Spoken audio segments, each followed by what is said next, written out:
was September 1997 when I first got introduced to welding. I never forget it because of the situation that I was in at the time.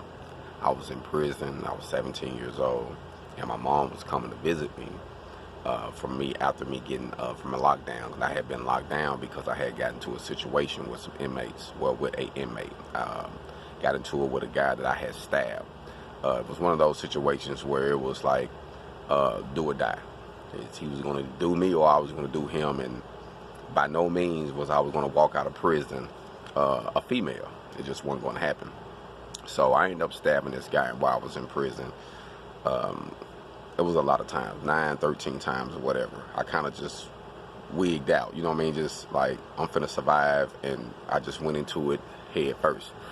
And I remember guys, you know, as I was walking down the hallway, you know, different older guys, different guys with different barrels, was like, man, little man to go on one, man, little dude to go on one, man, he ain't going for that bullshit, you know what I'm saying? And I remember thinking to myself, like, man, I didn't want to hurt the guy, you know what I mean? By no means did I want to hurt this guy, but I had to do what I had to do at the moment, you know? So I went to the hole, and I had to stay in the hole for a while, and I ended up getting sprayed with mace, man. It was like a big ordeal.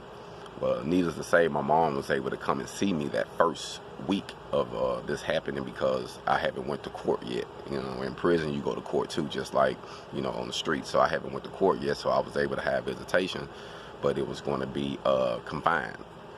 So my mom came to see me, and my mom was like, boy, you know, you've been on my mind. I've been worrying about you. I really want you to be safe in there.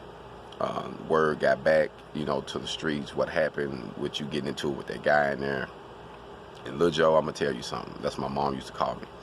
She was like, Lil Joe, I'm gonna tell you something. She was like, after hearing how you stood up for yourself and you fought that guy and you stabbed that guy to maintain your manhood, that helped me sleep at night.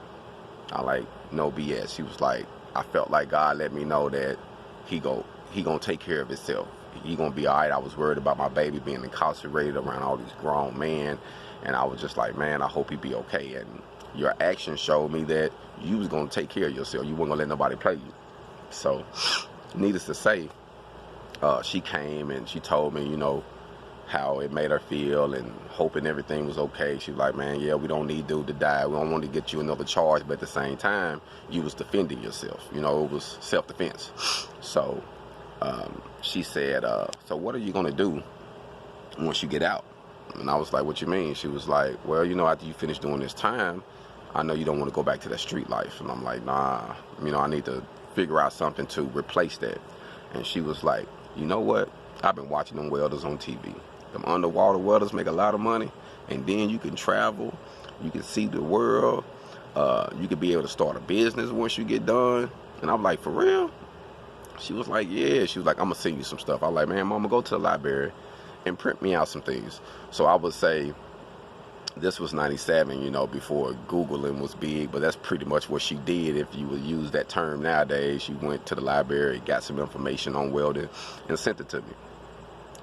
And honestly, I remember like it was yesterday. She sent me like 10 pages, and it was basically talking about the history of welding, showing a couple photos of guys welding, talk about how much money you can make, how you want to be in the top 5% or top 10%. And I remember her giving this information to me, and I was like, man, I'm gonna be a welder. This was 1997, around September. And I didn't actually become a welder, start welding until 2003. So from 97 to 2003, I was just putting water on that seed that was planted in me. And once I was able, in prison, because I had to wait till I was short enough to go to B.L.A.C.K. So once I was able to go to B.L.A.C.K. in 2003, I'm sorry, I took up welding and I took off running. So once I was released from prison in 2006, I was already a step of the game. I had already been welding in prison. I had already figured out the concept, like a lot I had learned as far as how to burn, how to make it work. And then I get out, opportunities came. And I just wanted to say, man, sometimes it takes a while to get what you want off the ground. But don't give up. Keep watering that seed until it happens. Hog on.